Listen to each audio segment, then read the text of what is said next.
Hello. ನಮಸ್ಕಾರ ಸ್ನೇಹಿತರೆ. N P properties ಕಡೆಯಿಂದ ನಿಮ್ಮ ಪ್ರೀತಿಯನ್ನು ಅರ್ಜಿ ಮಾಡುವ ನಮಸ್ಕಾರಗಳು. ನಾವೀಗ ನೋಡುವಂಥದ್ದು 6 ಎಕರೆ ತೋಟ ಸ್ನೇಹಿತರೆ. ರೆಡ್ ಸಾಯಿಲ್ ತುಂಬ ಚೆನ್ನಾಗಿದೆ. ಫಲ ಕೊಡುವಂತಹ ತೆಂಗಿನ ಮರಗಳು. ಇನ್ನೊಂದು 2 ವರ್ಷ ಆದರೆ ಅಡಿಕೆ ಕೂಡ ಫಲಕ್ಕೆ ಬರ್ತವೆ. ಜಾಗ ತುಂಬ ಚೆನ್ನಾಗಿದೆ ಸ್ನೇಹಿತರೆ. ಸುತ್ತಮುತ್ತ ಎಲ್ಲ ತೋಟಗಳೇ. ಸ್ಟೇಟ್ ಹೈವೇಯಿಂದ 1 ಕಿಲೋಮೀಟ್ರ್, ಅದರಲ್ಲಿ 3/4 ಕಿಲೋಮೀಟ್ರು ನಮಗೆ ಮೆಟ್ಲಿಂಗ್ ರೋಡ್ ಆಗುತ್ತೆ, 1/4 ಕಿಲೋಮೀಟ್ರ್ ಮಡ್ ರೋಡ್ ಆಗುತ್ತೆ. ತೋಟ ಮಾತ್ರ ಸೂಪರಾಗಿದೆ ಸ್ನೇಹಿತರೆ. ತಾವು ನೋಡ್ತಾ ಇದ್ದೀರಾ, ಅಚ್ಚುಕಟ್ಟಾಗಿದೆ. State highway bus route. ನಾವು ಅಲ್ಲಿ ಕೊಂಡ್ರೆ 1 ಕಿಲೋಮೀಟ್ರ್ ವಾಕಬಲ್ ಡಿಸ್ಟೆನ್ಸ್ ಲ್ಯಾಂಡ್. ಬರೀ ನಡ್ಕೊಂಡು ವಾಕ್ ಮಾಡ್ಕೊಂಡು ನಿಮ್ಮದೇ ನಾವು ಲ್ಯಾಂಡ್ಗೆ ಬರ್ಬೋದು ಸ್ನೇಹಿತರೆ. ನೋಡಿ, ಅಡಿಕೆಯಲ್ಲಿ ಈ ಬಿರು ಬೇಸಿಗೆಯಲ್ಲೂ ಎಷ್ಟು ಚೆನ್ನಾಗಿದೆ ಅಂತ. ಅಂದರೆ ಇಲ್ಲಿ ನೀರಿನ ವಾತಾವರಣ ನಾವು ಅರ್ಥ ಮಾಡ್ಕೋಬೇಕು ಸ್ನೇಹಿತರೆ. ನಾವು ಎಲ್ಲೇ ಹೋಗಲಿ, ಏನೇ ಮಾಡಲಿ, ಫಸ್ಟು ವಾಟ್ರಿಗೆ ಪ್ರಿಫರೆನ್ಸ್. ನೀರು ಚೆನ್ನಾಗಿದ್ದರೆ ತೋಟ ಹೆಂಗೆ ಬೇಕಾದ್ರೂ ನಾವು ರೂಪಿಸ್ಬೋದು. ನೀರೇ ಇಲ್ಲ ಅಂತಂದರೆ ತೋಟ ನಾವು ಮಾಡೋಕ್ಕೆ ಆಗಲ್ಲ. ಇವರು ಎಲ್ಲ ಸಂಪೂರ್ಣವಾಗಿ ತೋಟ ಅಚ್ಚುಕಟ್ಟಾಗಿ ಮಾಡಿದ್ದಾರೆ. ನಾವಿಲ್ಲಿ ನೀರು ನೋಡ್ಕೊಂಡ್ರೆ ಸಾಕು ಸ್ನೇಹಿತರೆ. ನಮಗೆ ಒಳ್ಳೆ ಲ್ಯಾಂಡ್ ಸಿಗುತ್ತೆ ಅಂತಂದರೆ, ಒಳಗಾಗಲಿ ಒಳಗಡೆ ಎಷ್ಟೇ ದೂರ ಆಗಲಿ ಲ್ಯಾಂಡ್ ಚೆನ್ನಾಗಿದೆ ಅಂತಂದರೆ ನಮಗೆ ಡಿಸ್ಟೆನ್ಸ್ಗೇನು ತೊಂದರೆ ಬರಲ್ಲ. ಹೇಳ್ತಾ ಇರೋದು, ನೀರಾವರಿ ಇರಬೇಕು, ಲ್ಯಾಂಡ್ ಅಚ್ಚುಕಟ್ಟಾಗಿರಬೇಕು. ನಾವು ಯಾರ ಮೇಲೂ ಡಿಪೆಂಡ್ ಆಗಬಾರ್ದು. ಎಲ್ಲ ಇದು ಹೇಳ್ದಂಗೆ ಇದೆ ಸ್ನೇಹಿತರೆ. ನಾವಿಲ್ಲಿ ಇದ್ಕೊಂಡು ಬರೀ ನೀರೊಂದು ನೋಡ್ಕೊಂಡ್ರೆ ಸಾಕು. ಈ ತೋಟದಲ್ಲಿ ನೀರೊಂದು ಗೌನ್ಸ್ಕೊಬಿಟ್ರೆ ಸಾಕು, ಬೇರೆ ಏನು ಹೊರಗೆ ಬೇಡ. ತೆಂಗೆಲ್ಲ ಒಳ್ಳೆ ಸೈಜ್ ಇದ್ದಾವೆ ಸ್ನೇಹಿತರೆ. ತೆಂಗೆಲ್ಲ ಒಳ್ಳೆ ಸೈಜ್ ಇದೆ. ನಾವು ಇದನ್ನು ಇನ್ನೂ ಸ್ವಲ್ಪ ಕ್ಲೀನಾಗಿ ನೋಡ್ಕೊಂಡ್ರೆ ಇನ್ನೂ ಚೆನ್ನಾಗಿ ಬರುತ್ತೆ. ಇವರು 1 ಎಕರೆಗೆ 40 ಲಕ್ಷ ಅಂತ ಹೇಳ್ತಾಯಿದ್ದಾರೆ. ನೋಡಿ, ಈ ಥರ ತೋಟಗಳು ನಿಜವಲ್ವೇ ಕೊಟ್ಟರು ಪರವಾಗಿಲ್ಲ ಸ್ನೇಹಿತರೆ. ಯಾಕೆಂತಂದರೆ ಇವರು ಸಸಿಯಿಂದ ಇದನ್ನು ಕಾಪಾಡಿ ಇಷ್ಟು ಎತ್ತರಕ್ಕೆ ಬೆಳೆಸೋದಕ್ಕೆ ಶ್ರಮ ಅವ್ರಿಗೂ ಕೂಡ ವರ್ಕಿದೆ. ಇವತ್ತು ಖಾಲಿ ಭೂಮಿಗಳು ಹೊರಗಡೆ ಇದ್ದರೂ ಮಾತೆತ್ತರ 40, 45, 50, 60 ಬಾಯಿಗೆ ಬಂದು ರೈಟ್ಗಳನ್ನ ಹೇಳ್ತಾ ಇದ್ದಾರೆ. ನಮಗೆ ಇದು ಎಲ್ಲ ಕೈಗೆಟುಕುವ ಸ್ಥಿತಿಯಲ್ಲಿ ಇದೆ ಸ್ನೇಹಿತರೆ. ಯಾವ ಲ್ಯಾಂಡ್ ಮೇಲೆ ಹೋಗೋಂಗಿಲ್ಲ, ಏನಿಲ್ಲ. ಎಲ್ಲರೂ ಅವರ ಲ್ಯಾಂಡ್ಗಳಿಗೆ ಫೆನ್ಸಿಂಗ್ ಮಾಡ್ಕೊಂಡಿದ್ದಾರೆ. ಇಲ್ಲೂ ಕೂಡ ಅಷ್ಟೇ ಎಲ್ಲ ಫೆನ್ಸಿಂಗನ್ನು ಮಾಡ್ಕೊಂಡು ಅಚ್ಚುಕಟ್ಟಾಗಿದೆ. ಇದು ಬೆಂಗಳೂರಿಗೆ 135 ಕಿಲೋಮೀಟ್ರ್ ಆಗುತ್ತೆ ಸ್ನೇಹಿತರೆ. ಬೆಂಗಳೂರಿಗೆ ಇದು 135 ಆಗುತ್ತೆ. ಮೈಸೂರಿಗೆ 70 ಕಿಲೋಮೀಟ್ರ್ ಆಗುತ್ತೆ. ನಾವಿಲ್ಲಿ ಯಾವ ಇದು ಅಲ್ಲ. ಮೈಸೂರಿಗೆ 70 ಕಿಲೋಮೀಟ್ರ್ ಆಗುತ್ತೆ. ನೋಡಿ, ಈ ಥರ ಜಾಗಗಳಿಗೆ ಎಷ್ಟು ದೂರ ಆದರೂ ಪರವಾಗಿಲ್ಲ, ಏನು ಚೆನ್ನಾಗಿದೆ. ಫೆನ್ಸಿಂಗ್ ಎಲ್ಲ ಮಾಡಿದ್ದಾರೆ. ನಮಗೆ ವರ್ಕ್ ಇಲ್ಲ. ನಮಗಿರೋದು ಏನಪ್ಪ ಅಂದರೆ ಇಲ್ಲಿ ಬಂದು ಸಿಂಪಲಾಗಿ ಒಂದು ಫಾರ್ಮ್ ಹೌಸ್ ಕಟ್ಕೋಬೇಕು ಸ್ನೇಹಿತರೆ.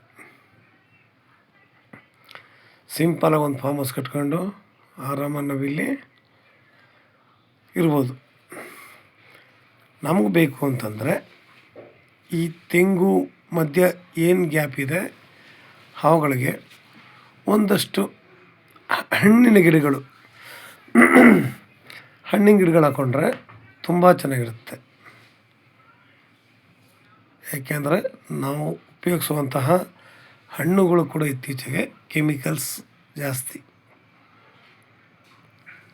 ನಾವು ನಮ್ಮ ತೋಟದಲ್ಲಿ ಇದ್ರ ಜೊತೆಯಲ್ಲಿ ನಾವೀಗ ಸಾವಯವ ಕೃಷಿನೂ ಬೇಕಾದ್ರೆ ಆರಾಮಾಗಿ ಮಾಡಿದ್ರೆ ತುಂಬ ಚೆನ್ನಾಗಿರುತ್ತೆ.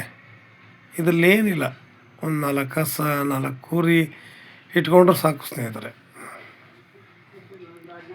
ಸ್ವಲ್ಪ ಕೋಳಿಗಳು ಇದೆಲ್ಲ ಇಟ್ಕೊಂಡ್ರೆ ಆರಾಮಾಗಿ ನಾವಿಲ್ಲಿ ಅದ್ರ ಗೊಬ್ಬರಗಳೇ ಸಾಕು ಇವುಗಳಿಗೆ. ರಾಸಾಯನಿಕ ಗೊಬ್ಬರನೇ ಬೇಡ. ಅದ್ರ ಗೊಬ್ಬರಗಳು ಹಾಕಿದ್ರೆ ಗಿಡಗಳು ಅಚ್ಚುಕಟ್ಟಾಗಿ ಫಲವತ್ತಾಗಿ ಇನ್ನೂ ಚೆನ್ನಾಗಿ ಬೆಳೀತವೆ. ನಮಗೆ ಬೇಕಾದ ರೀತಿಯಲ್ಲಿ ಎಲ್ಲ ಇದ್ದ ಮೇಲೆ ನಮಗೆ ಬೇರೆ ಏನು ಬೇಕು ಸ್ನೇಹಿತರೆ. ನೋಡಿ, ಇದ್ರ ಮಧ್ಯೆ ನಾವು ಹಣ್ಣಿನ ಗಿಡಗಳು ದಾಳಿಂಬೆ ಆಗಲಿ, ಸಪೋಟ ಆಗಲಿ, ಕಿತ್ತಳೆ, ಆ್ಯಪಲ್ಲು, ಸೀಬೆ, ನಾನಾ ರೀತಿಯ ಗಿಡಗಳನ್ನ ಹಾಕಿ ನಾವಿಲ್ಲಿ ಇದನ್ನು ಬೆಳೆಸ್ಬಿಟ್ರೆ ಮಾತ್ರ ಸೂಪರ್. ನೇರಳೆ ಹಣ್ಣು, ನಲ್ಲಿಕಾಯಿ, ಬಿಟ್ಟಿದ ನಲ್ಲಿ ಏನು ಬೇಡ, ಎಲ್ಲ ಒಂದು 5-5 ಗಿಡ ಹಾಕ್ಕೊಂಡ್ರೆ ಸಾಕು ನಮಗೆ. ತೋಟ ಈಗ ತೋಟ ತುಂಬಿದೆ, ಅಲ್ಲಿ ಇನ್ನೂ ತುಳುಕುತ್ತೆ. ಇನ್ಕಮ್ ಅನ್ನೋದು ಆಟೋಮೆಟಿಕ್ಕಾಗಿ ಜಾಸ್ತಿನೇ ಬರುತ್ತೆ.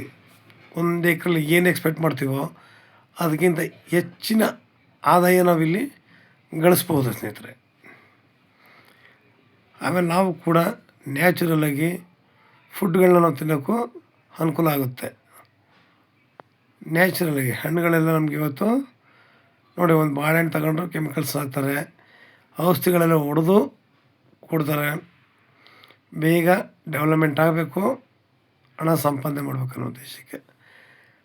ಅದೇ ನಮ್ಮ ಜಮೀನಿಲಾದರೆ ನಾವು ಸಾವಯವ ಕೃಷಿ ಮಾಡ್ಕೊಂಡು ನಮ್ಮಿಂದ 4 ಜನಕ್ಕೆ ಅನುಕೂಲ ಆಗೋ ರೀತಿಯಲ್ಲಿ ಅದನ್ನು ಇಂಪ್ಲಿಮೆಂಟ್ ಮಾಡಿದಾಗ ತುಂಬ ಚೆನ್ನಾಗಿರುತ್ತೆ ಸ್ನೇಹಿತರೆ.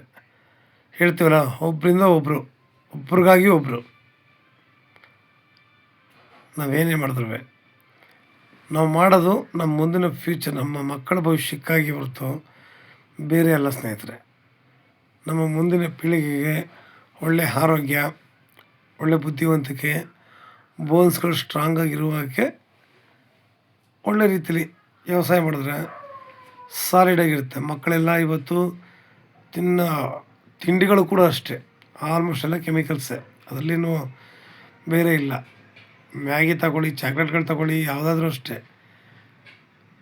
ಅದೆಲ್ಲದಕ್ಕೂ ನಾವು ಸಾವಯವ ಕೃಷಿ ಆರಂಭ ಮಾಡಿದ್ರೆ ಆಟೋಮೆಟಿಕ್ಕಾಗಿ ಹಳೆ ಕಾಲ ಪದ್ಧತಿ ಪ್ರಕಾರವಾಗಿ ತಿಂಡಿ ತಿನಿಸುಗಳೆಲ್ಲ ಒಳ್ಳೆಯ ರುಚಿಕರವಾಗಿ ಬರುತ್ತೆ ಸ್ನೇಹಿತರೆ.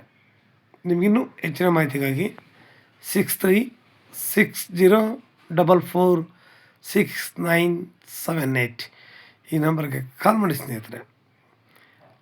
ಲೈಕ್ ಮಾಡಿ ಮತ್ತು ಶೇರ್ ಮಾಡಿ ಸ್ನೇಹಿತರೆ. ನೀವು ಶೇರ್ ಮಾಡೋದ್ರಿಂದ ಹೆಚ್ಚು ಜನಗಳ ತಲುಪಿ ಒಳ್ಳೊಳ್ಳೆ ತೋಟ ಕೇಳೋರಿಗೆ ತುಂಬ ಅನುಕೂಲ ಆಗುತ್ತೆ. ನಿಜವಲ್ವೇ? ಒಳ್ಳೆ ಜಾಗ, ಹೇಳಿ ಮಾಡಿಸ್ದಂಗಿರೋ ಜಾಗ ಮಾತ್ರ. ಮಣ್ಣು ಕೂಡ ಅಷ್ಟೇ, ಎಲ್ಲೇ ಹೋಗಲಿ ನಿಮಗೆ ಯಾವುದೇ ಮಣ್ಣಿಗಾಗಲಿ ಮರಳು ಮಿಶ್ರಿತ ಮಣ್ಣು ಮಾತ್ರ ವ್ಯವಸಾಯಕ್ಕೆ ಟಾಪ್ 1 ಇಂಥ ಸೈಂಟಿಸ್ಟರು ಕೇಳಿ ತುಂಬ ಚೆನ್ನಾಗಿರುತ್ತೆ, ಅದ್ಭುತವಾಗಿದೆ. ಮಣ್ಣು ಬಗ್ಗೆ 2 ಮಾತಿಲ್ಲ. ಇಲ್ಲಿ ಬೆಳೆಗಳ ಬಗ್ಗೆನೂ ಅಷ್ಟೇ ನಾವು ಕೈ ತೋರಿಸುವ ಹಾಗಿಲ್ಲ ಸ್ನೇಹಿತರೆ. ನಮಗೆ ಇದು ದುಬಾರಿ ಏನೋ ಅನ್ನಿಸ್ತಾ ಇಲ್ಲ. ಹೇಳಿದ್ವಲ್ಲ, ಅವರು ಇಷ್ಟು ವರ್ಷ ಕಾಪಾಡಿ ಬಿಟ್ಟಿರೋದಕ್ಕೆ ನಮಗೆ ಆದರೂ ಕೂಡ ನಮ್ಮ ನೆಗೆಷಬಲ್ ಆಗುತ್ತೆ ಅಂತಂದಾಗ ನಮಗೆ ಆಶ್ಚರ್ಯ ಪಡೋ ಮತ್ತು ಏನಿಲ್ಲ ಸ್ನೇಹಿತರೆ. ನೀವು ಅದಕ್ಕೆ ನೀವು ಎಷ್ಟು ಬೇಗ ಶೇರ್ ಮಾಡ್ತೀರ ಅಷ್ಟು ಅನುಕೂಲ ಸ್ನೇಹಿತರೆ. ನಮಸ್ಕಾರ, ಧನ್ಯವಾದಗಳು ಸ್ನೇಹಿತರೆ.